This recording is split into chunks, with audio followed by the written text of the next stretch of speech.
I remember when I was about 9 years old, sitting at the table having dinner with my family and choking on a piece of steak.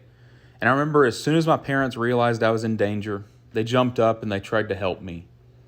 But you know what I did? I ran. And they had to chase me down in order to help me. I found out later that that's a pretty common response from people who are choking. But why? Was it because I didn't want to be saved? No, it was because I was confused and I was afraid. And honestly, in that particular moment, I wasn't in my right mind.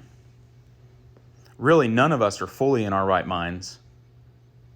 We all have mental baggage that we carry through this life, and it creates pain and sorrow, resentment, bitterness, anger, confusion.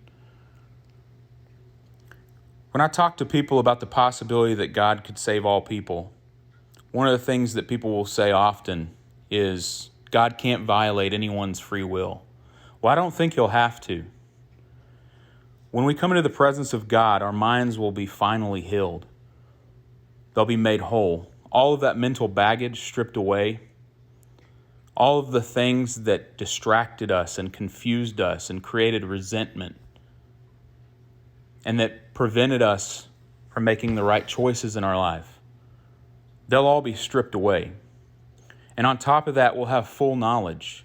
I think it would be illogical to assume that anyone would choose not to follow God.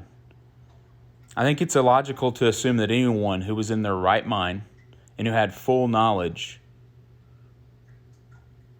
would choose not to follow him. Nobody wants to not be saved. Nobody wants the pain. Nobody wants the suffering. Nobody wants to be separated from God. So I don't think you'll have to violate anyone's will.